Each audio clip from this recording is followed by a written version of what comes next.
Wilson? I murmured before I fell asleep. Maaga ako nagising at ang unang bumungad sa akin ang email mula sa editor ko na umpisa ng pag-publish ng book ko. I was so happy because of that, so my smile did not disappear as I cooked my breakfast. It's not bad for my birthday, pero ang sayang yon ang biglang naglaho nang buksan ko ang pindo ng kondo ko matapos ang isang doorbell. Dad's face welcomed me.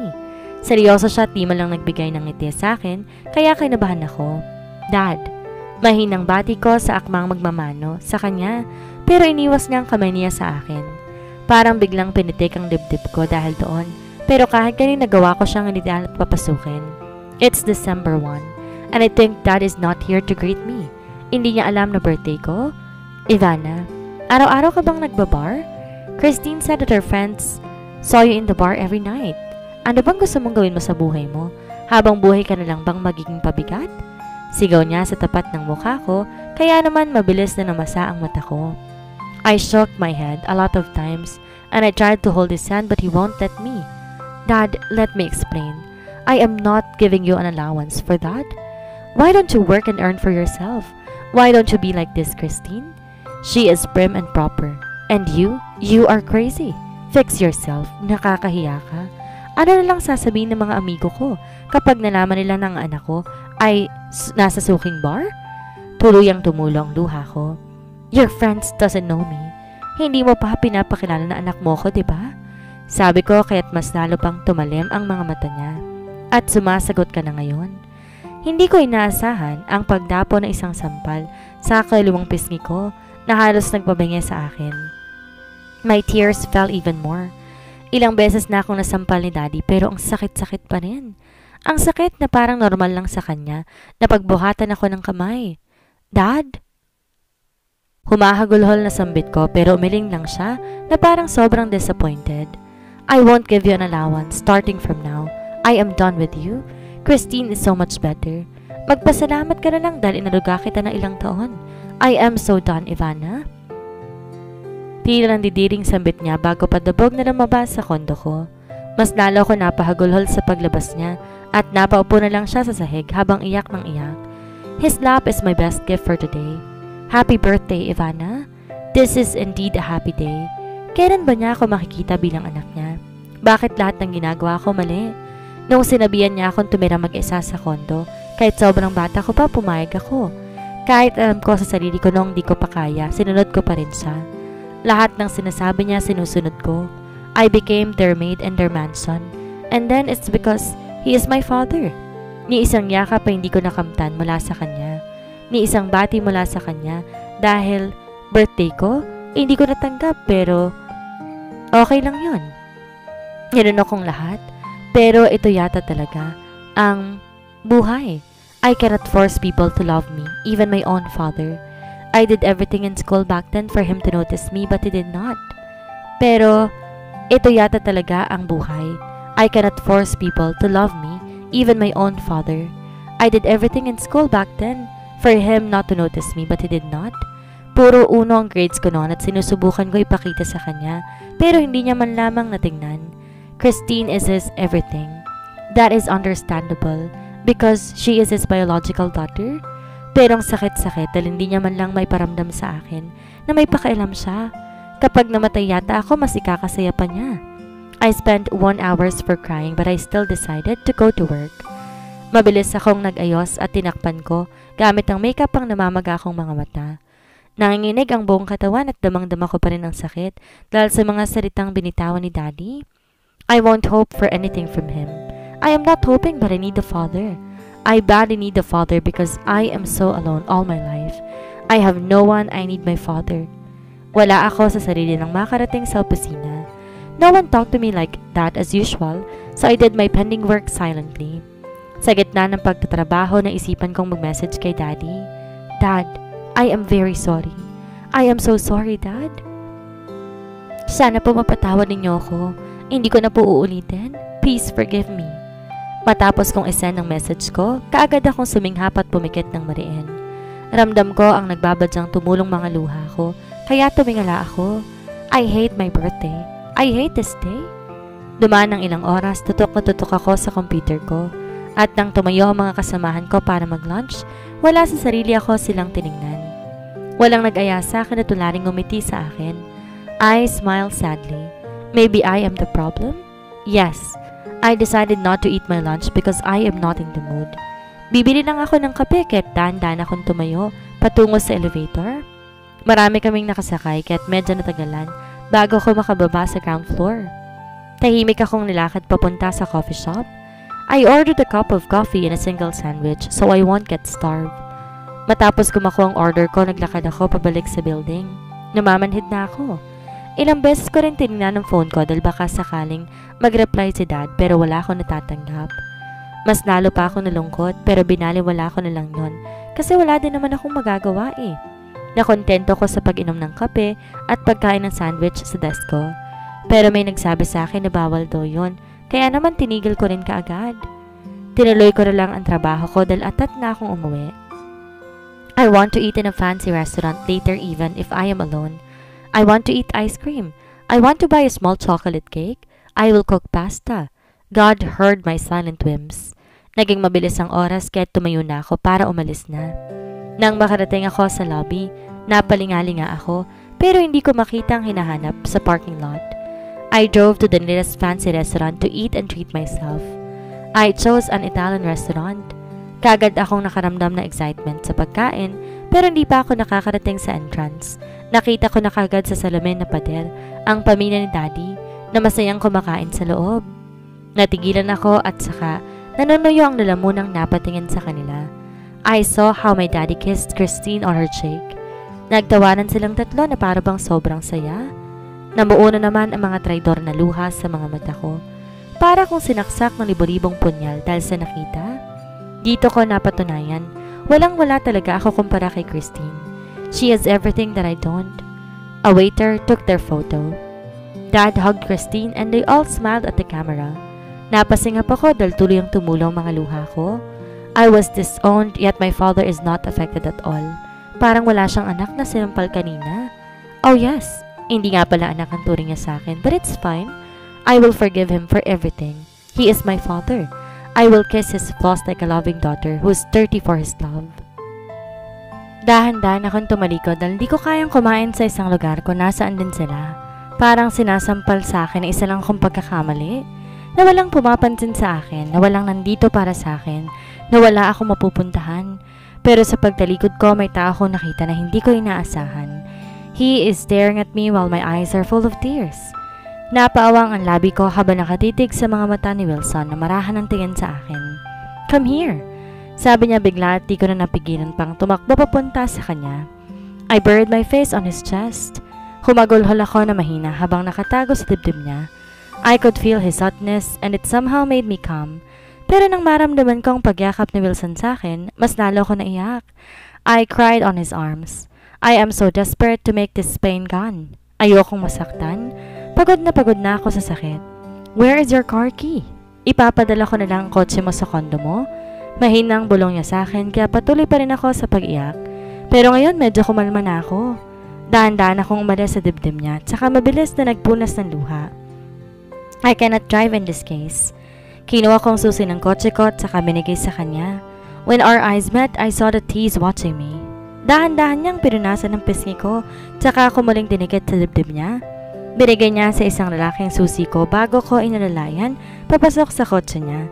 I have the strength to ask him anything at nang umandar ang kotse niya, tahimik akong tumingin sa mga sasakyang nasa daan.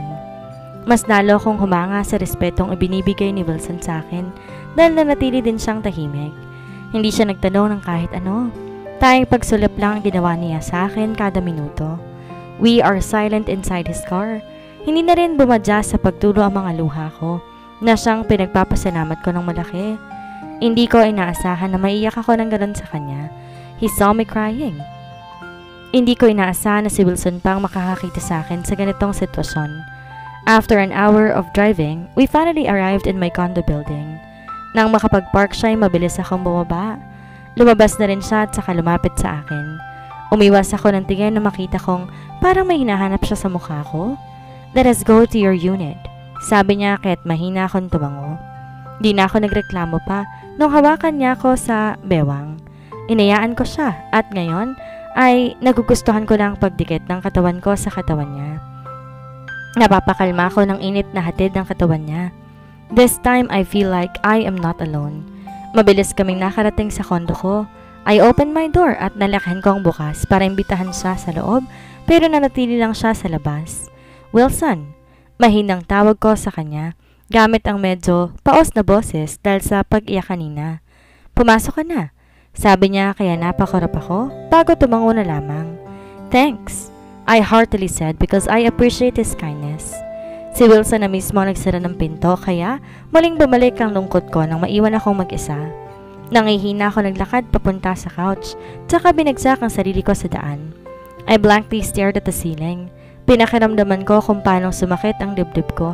Para sa sunod, alam ko na kung paano ko kontrolin to. Pero sino nga bang niloloko ko? Palagi kong nararamdaman ang sakit na to, pero hanggang ngayon, hindi ko pa rin magawang kontrolin. Unang beses na may nakakita sa akin na umiyak maliban kay Daddy. Well, Christine and Tita Christina saw me crying when they're insulting me in their home back then. Pero iba si Wilson, he saw me crying. Alaisa, which I consider my closest friend, did not ever saw me cry. I did not ever think that one time he will see me crying like a child, but his presence helped me a lot. Napangiti ako ng malungkot dahil sa naiisip, because at the end of the day, I'm always alone. Natigil ang pag-iisip ko nang marinig ang doorbell sa labas. Nakaramdam ako ng takot dahil baka si Daddy ang nasa labas. Matagal bago ko tumungo sa pinto para buksan yon, at nagulat na makita kung sinong nasa labas at kung ano ang dala niya. Happy birthday, he said while holding a box of cake and a bottle of wine. Napaawang ang mga labi ko. Biglang tumibok ng napakabilis ang puso ko. Tears started to fall, but this time, it's not because of sadness. Hindi ko maipaliwanag ang nararamdaman ko, pero naiiyak ako sa tuwa. Wilson? He chuckled and he was about to say something, but I stopped him by kissing him. Tinapon ko ang katawan ko sa kanya, tsaka ako mismong humalik sa kanya. I encircled my legs around his lips, and he managed to lift me up even when still holding the cake and the wine. Wilson? Umiiyak na sambit ko matapos ang halik. Isinubsob ko ang mukha ko sa balikat niya habang humahagulhol. Sinara ni Wilson ang pinto sa likuran namin at saka dahan-dahan na akong nilapag sa couch. Umiiyak ako at saka tumingala. Inintay kong ilapag niya ang cake at ang wine na dala niya bago ko siya yakapin na mahigpit. How did you know? Umiiyak na bulong ko habang nakayakap pa rin sa kanya. I just know, sabi niya. Mas lalo pa ako napaiyak kaya sa pilitan niyang tiningnan ang mukha ko. He gently wiped my tears using his thumb. Hindi ko magawang tumigil sa pag-iyak. This is the first time that someone bought a cake for me. He is the only one who greeted me today. Ang huling may bumati sa akin ng birthday ko ay nung college pa ako. I treated them, that's why they greeted me. Eliza did not even remember me or my dad. Umagulhol ako at saka muling sumubsob sa dibdib niya. Thank you, thank you, thank you. Paulit-ulit na sambit ko habang umiiyak. Inayaan niya ako na yakapin siya at di siya nagreklamo kahit nababasa ko ang long sleeves niya. Hindi ko alam kung anong dapat na sabihin ko dito.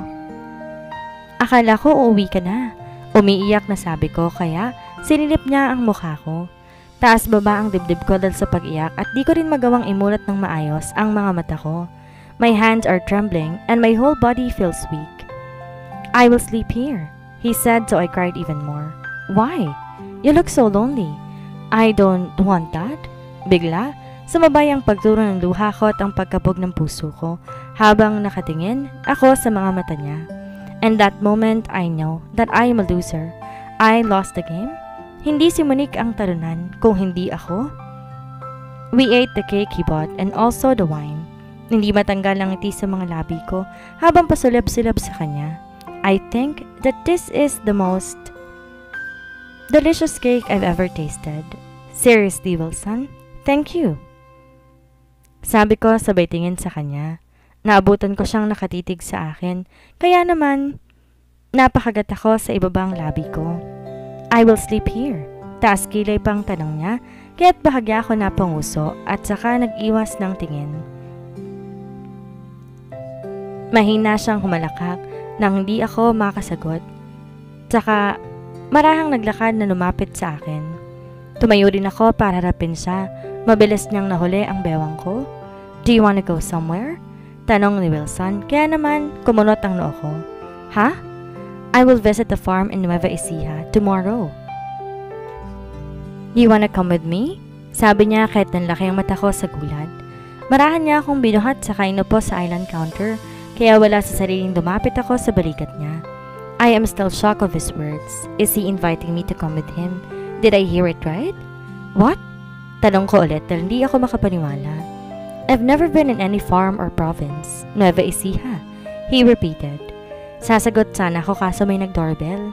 Gulat akong tumingin sa pintuan at akmong mababa ng island counter para pagbuksan iyon pero nauna na si Wilson. Naglakad siya papunta sa pinto at nang buksan niya yon nakita kong isang lalaking medyo malaki. Kinuha ni Wilson ang isang duffel bag mula dito tsaka maling sinara ang pinto. Pinabagsak naman niyang nilapag iyon sa couch at bumalik rin kagad sa akin. Sama ka, sabi niya at saka binuhat ulit ako pababa. Are you sure?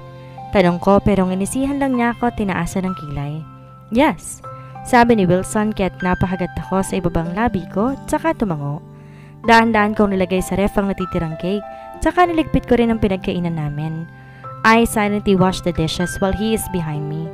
May trabaho pala bukas, hindi ba? Bigla akong naalala. Agad ko siyang nilapitan na matapos ako sa ginagawa. Tumayo siya na maayos habang nakatitig lamang sa akin. Don't worry about it. We will just stay here for 2 days.